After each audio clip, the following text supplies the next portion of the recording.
አርክቴክቸራል ድሮይንግ ወይም ስትራክቸራል ድሮይንግ ተመሳሳይ ይመስላሉ፣ ግን በጣም የተለያዩ የድሮይንግ አይነቶች ናቸው።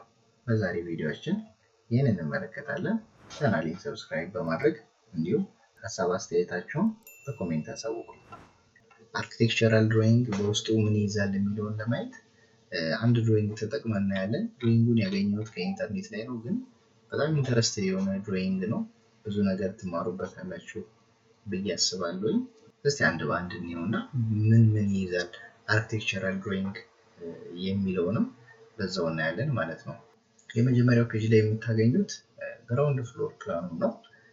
ግራውንድ ፍሎር ፕላኑ ማለት ባጭሩ ቤቱን ሀፍ ሴክሽን ላይ ቆርጣችሁ ከላይ ፕላኑን ማየት ማለት ነው። እንደምታዩት በግራ በኩል ሁለት ተመሳሳይ ሩሞች አሉን። ከደረጃው በስተቀኝ በኩል ደግሞ ሁለት ተመሳሳይ ሩሞች አሉ። እዚህ ጋር በረንዳ አለው። እዚህ ጋር እንደምታዩት ራምፕ አለው ይለናል። 1.12 ያ ማለት ስሎፑ ነው። y ኦቨር x 1.12 ማለት 1 ሜትር ከፍ ለማለት 12 ሜትር ሆሪዞንታሊ ትሄዳላችሁ ማለት ነው። ሁሉንም ያማከለ ህንፃ እንደሆነ በግልጽ ያሳየናል። ከዛ በኋላ እዚሁ ድሮይንግ ላይ ስቴርኬዛችሁ ምን ያህል ትሬድ አለው፣ ራይዘሩ ምን ያህል ነው የሚለውንም እዚሁ ላይ መቁጠር ትችላላችሁ። የደረጃው አወጣጥ ዳይሬክሽኑን እንደምታዩት ከዚህ ይጀምራል አይደል? እንዲህ ዞርና ወደ ላይ ማለት ነው። ያ ማለት በዚህ መነሻው ነው። ከዛ በኋላ በዚህኛው ወደ መጀመሪያው ፍሎር ላይ መውጫ ነው ማለት ነው። ምን ያህል መስኮቶች አሏችሁ የሚለውን ግራውንድ ፍሎሩ ላይ መቁጠር ትችላላችሁ።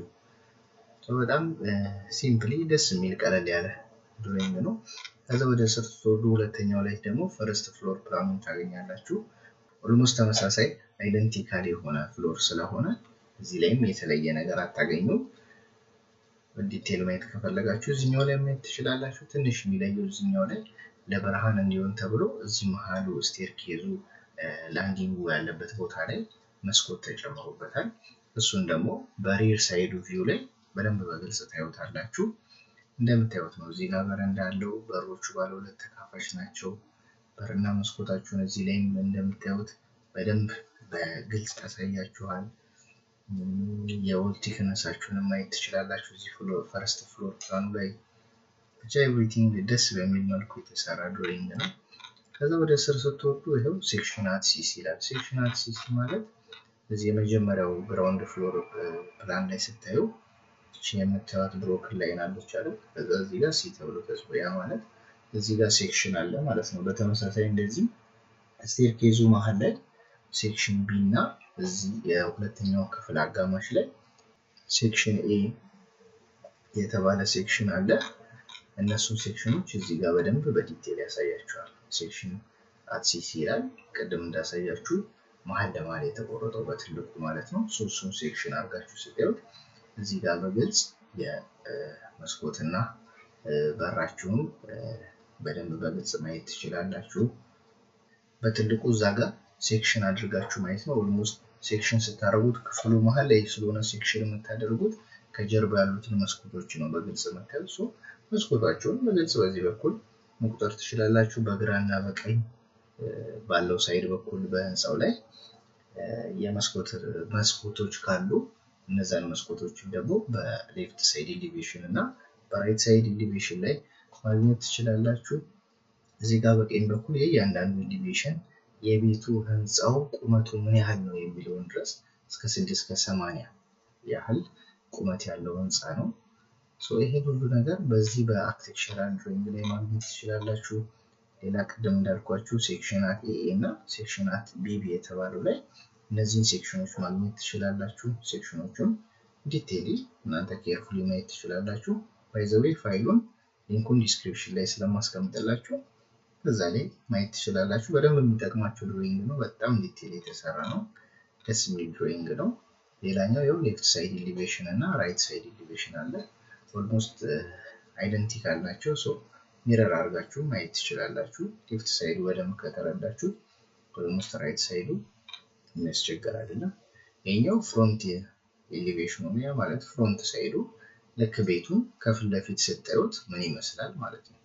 ይሄኛው ሪር ሳይድ ኤሊቬሽን ነው። ቤታችሁ ከጀርባ ቅድም እንዳልኳችሁ ይችኛው መስኮት ምንድነው ልክ ከላንዲንጉ በላይ ለደረጃው በጣም ብዙ ጊዜ ለብርሃን ተብሎ ነው የሚሰሩት እንደዚህ አይነት መስኮቶች። እዚህ ጋር ደግሞ ስትመጡ ምን አለ የዶር እና ዊንዶ ስኬጁል አለ። እዚህ ጋር የታይፓቸው አለ ዲ1 ዶር 1 ዊንዶ 1 ዊንዶ 2 እያለ ብዛታቸውን ኳንቲቲያቸውን እዚህ ላይ በደንብ ያስቀምጥላችኋል። እናንተም ድሮይንጉ ላይ በደንብ ቆጥራችሁ ከዚህ ጋር ተመሳሳይ መሆኑን ቼክ ማድረግ ትችላላችሁ። ባጭሩ አርኪቴክቸራል ድሮይንግ ላይ እነዚህ ነገሮች ነው የምታገኙት። የትኛውም አይነት ድሮይንግ ይሁን የትኛውንም አይነት የቢልዲንግ ዲዛይን ይሰራ ከነዚህ ውጪ የተለየ ድሮይንግ አታገኙም አርኪቴክቸራል ድሮይንግ ላይ። ምናልባት ኖቶች ካሉ ወይም ደግሞ የሆነ ክሊር መደረግ ያለባቸው ኤክስፕላኔሽኖች ካሉ በኖት መልኩ በአንዱ ሳይድ ወይ በግራ ወይም በቀኝ በኩል ባለው ድሮይንግ ቦታ ላይ ሊጻፉ ይችላሉ እንጂ አርኪቴክቸራል ድሮይንግ ላይ እነዚህ ነገሮች በደንብ በግልጽ ታገኛላችሁ ማለት ነው። ቀጥሎ ወደ ስትራክቸራል ድሮይንግ ነው። ስትራክቸራል ድሮይንግ ላይ የመጀመሪያው ላይ የምታገኙት የትሬንች ፕላን ወይም ደግሞ ህንጻችሁን ከመጀመራችሁ በፊት ለፉቲንጎቻችሁ እና ለማስነሪ ውላችሁን ለመገንባት የሚያስፈልጋችሁን ኤክስካቬሽን ስትሰሩ ትሬንች ኤክስካቬሽን ስለምትሰሩ የትሬንች ፕላኑን እዚህ ጋር በግልጽ ያሳያችኋል። እሱን በደንብ ማየት ትችላላችሁ። ስትራክቸራል ድሮይንግ ላይ አንድ የምታገኙት ነገር ይሄ ነው። እዚህ ጋር ሶስት የፉቲንግ ፓድ አይነቶች ተቀምጧል። የመጀመሪያው ምናልባት የሶይል ቢሪንግ ካፓሲቲያችሁ 80 ኪሎ ኒውተን ፐር ሜትር ስኩዌር የሚሆን ከሆነ እዚህ ጋር እንደምታዩት ፉቲንግ ሳይዙ ተቀምጦላችኋል። እንደዚሁም 100 ኪሎ ኒውተን ፐር ሜትር ስኩዌር የሚሆን ከሆነ ደግሞ እዚህ ጋር እንደምታዩት ፉቲንግ ሳይዙ ይለያያል ማለት ነው። 150 ኪሎ ኒውተን ፐር ሜትር ስኩዌር ከሆነም ደግሞ በእንደዚህ አይነት ዲዛይን ተቀምጧል። ይሄን አንድ ታገኛላችሁ። በዚህ በቀኝ በኩል እንደምታዩት እንዳደርገውና ላሳያችሁ። በዚህ በቀኝ በኩል እንደምታዩት ጀነራል ኖት አለ። ያንዳንዱ ግልጽ ያሉ ነገሮች አሉት። ኮንክሪት ከቨሩ ስንት መሆን እንዳለበት አንዳንድ አብሪቬሽኖች በደንብ ይብራራሉ። እነዚህ ኖቶች በደንብ ማየት ያስፈልጋል። ከዛ ሌላኛው እንደዚህ ነው። ከዛ ሌላኛው እዚህ ጋር እንደምታዩት በደንብ ፉቲንግ ፓዳችሁን ፕላኑን በደንብ ያሳያችኋል። ምን አይነት ፉቲንግ ነው? አይሶሌትድ ፉቲንግ ነው ይላል። አይሶሌትድ ፉቲንግ መሆኑን ይገልጻችኋል። ሴክሽኑን በደንብ ያሳያችኋል። ስንት በስንት እንደሆነ ሜትር ከ90 በሜትር ከ90 ነው ይላል። እዚህ ያለው ሜትር ከ60። እነዚህ ሁሉ ዲቴሎች በደንብ ታያላችሁ። እዚህ ጋር ደግሞ ሴክሽን ቪውን ያሳያችኋል።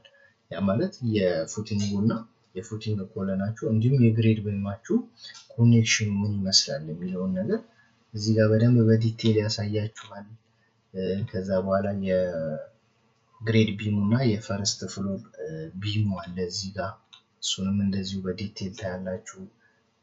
ከዛ የቢሙ ስታፋው እንዴት ነው አይደለ? ባለ ስንት ብረት ይጠቀማል? ከላይ ቶፕ ያሉት ብረቶች ስንት ናቸው? ቦታም ላይ ያሉት ብረቶች ስንት ናቸው? እዚህ ጋር እንደምታዩት 3 ባለ 12 ብረት ይላል። ከላይ ደግሞ 3 ባለ 12 ያ ማለት ተመሳሳይ ነው ማለት ነው። የስታፋው ሁክ ወይም ደግሞ በእኛ ጋንቾ የምንለው አጠራርም እሱም እዚህ ጋር እንዴት እንደሆነ በደንብ ዲቴል ያሳያችኋል። በደንብ ቆንጆ ድሮይንግ ነው፣ ተመልከቱት። ሌላኛው ደግሞ እዚህ ጋር የኮለን አሬንጅመንታችሁ እዚህ ጋር እንደምታዩት እነዚህ አራቱ ኮለኖች ሲቱ ተብለው ዴዚግኔት ተደርገዋል። የተቀሩት ደግሞ ሌሎቹ ሲዋን ተብለው አሳይን ተደርገዋል። ሲዋን እና ሲቱ ኮለኖች እዚህ ጋር ምን ይለያቸዋል የሚለውን እዚህ ቦክስ ውስጥ በደንብ ዲቴል ማየት አለባችሁ። የግራውንድ ፍሎር ኮለን እና የፈረስት ፍሎር ኮለኖች ብሎ ይከፋፍላቸዋል። ሞስት ፕሮባቢሊቲ ዳይሜንሽናቸው ተመሳሳይ ነው። እዚህ ጋር በደንብ የሚለያቸው በብረት ነው። ብረቱም የግራውንድ ፍሎር ከሆነ የሲዋን ነው እንጂ ሌሎቹ ተመሳሳይ ናቸው። እዚህ ጋር ስታፋ አለ። ስታፋው ምን አይነት ነው? ሁለት አይነት ሼፕ ኦፍ ስቲራፕ ይለዋል። አንዱ ሬክታንጉላር አለ፣ እዚህ ጋር ደግሞ ዳይመንድ አለች። እነዚህ ነገሮች ዲቴል ነገሮቹን በደንብ ታገኛላችሁ። አይዞሜትሪክ ቪውን ያሳያችኋል። የስቲል ሬንፎርስመንቱ ጆይንቱን ቢም እና ኮለኑ እዚህ ጋር ማየት ትችላላችሁ። እዚህ ጋር የኮለኑ ሴክሽን አለ።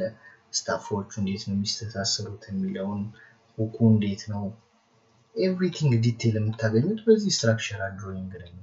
እዚህ ጋር ስትመጡ ደግሞ ምን ታገኛላችሁ? የቶፕ ፍሎር ቢሙን የቶፕ ታይ ቢሙን አቀማመጥ ቢሞቹ ሴክሽናቸው እዚህ ጋር እንደምታዩት በአራት መልኩ ተቀምጧል። እነዚህ ሴክሽኖች ምን ያሳዩናል የሚለው በደንብ ዲቴል ያሳያችኋል። ይህን ሁሉ የምታገኙት በስትራክቸራል ድሮይንግ ላይ ነው። በስትራክቸራል ድሮይንግ ላይ ነው። ቅድም እንዳልኳችሁ ህንፃውን እንዴት ነው የምትገነቡት? ፈረስት ፍሎር ላይ ምን አይነት ብረት ትጠቀማላችሁ? እኚህ ነገሮች ሁሉ ዲቴል የሚያሳያችሁ ይህ ስትራክቸራል ድሮይንግ ነው። ከዛ በኋላ ወደ ስር ስትወርዱ ይኸው የስላብ ዲዛይኑ አለ። እያንዳንዱ ብረት ቦተም ብረቱ፣ ቶፕ ብረቱ ባለ ስንት እንደሆነ እንዴት ነው አሬንጅመንቱ የሚለውን በደንብ ዲቴል ያስቀምጥላችኋል። ከዛ ወደ ስር ስትወስዱ ይኸው ስቴርኬዙ አለ። የደረጃው ብረት አወቃቀር፣ የሶፊቱ ላይ የሚነጠፉት ብረቶች ባለ ስንት ናቸው፣ እንዴት ነው አነጣጠፉ፣ 1/3 ብረት ውስጥ ምን ያህል ነው የሚረዝሙ፣ በጣም ዲቴል የሆነ ነገር አለ። ከዛም በኋላ እዚህ ጋር እንደምታዩት ደግሞ የሩፍ ታይፑ ትንሽ በረንዳውን አልፎ ከቨር የሚያደርግ ስለሆነ ለሱ ቋሚ ፖስቶች አሉ። የሱ የፖስቱን ኮኔክሽን እዚህ ጋር በደንብ ያሳያችኋል። ሴክሽን ቪው አድርጎ ድሮይንጉን በዚህ መልኩ ማየት ትችላላችሁ። ወደ ስር ስትወስዱ የትረስ ታይፕ አለ እዚህ ጋር ቲፒካል ትረስ ዲቴል ብሎ በደንብ ያስቀምጥላችኋል። ትረሱ እንዴት ነው ጆይንቶቹ ላይ የሚተሳሰረው የሚለውን ኮኔክሽኖቹን እዚህ ጋር በደንብ ያስቀምጣል። ይህን ሁሉ የምታዩት ባጭሩ በስትራክቸራል ድሮይንግ ላይ ነው። ቅድም እንዳልኳችሁ አርክቴክቸራል ድሮይንግ ላይ እንደዚህ ዲቴል አያሳያችሁም። ህንፃው ቢልዲንጉ ምን ሊመስል ይችላል የሩም ሌአውቶቹን ያሳያችኋል እንጂ እንደዚህ ዲቴል ባለ ስንት ብረት እዚህ ጋር ይጠቀማል ፉቲንጉ፣ በዛኛው ሳይድ እንደዚህ አይነት ኮለን አለ፣ ምንም ዲቴል የሚነግራችሁ ነገር አይኖርም። ስትራክቸራል ድሮይንግ ደግሞ እንደዚህ ዲቴል ህንፃውን እንዴት ነው የምታቆሙት ወይም ደግሞ ህንፃውን እንዴት ነው ቢልድ የምታደርጉት የሚለውን ነገር በደንብ ይነግራችኋል። ሶ እናንተ መጀመሪያ የምትፈልጉትን ካወቃችሁ የትኛውን ድሮይንግ መክፈት እንዳለባችሁ ኢዚሊ መረዳት ትችላላችሁ። ድሮይንጉን በደንብ ዲቴል ስታዩት በደንብ አንደርስታንድ ታደርጉታላችሁ ብዬ አስባለሁ። የሁለቱን ድሮይንግ ልዩነቶች ይህንን ይመስላል። ተጨማሪ ቲፖችን ለማግኘት ቻናሌ ሰብስክራይብ አድርጉ። እንዲሁም ሀሳብ አስተያየታችሁን በኮሜንት አሳውቁኝ። መልካም ቀን።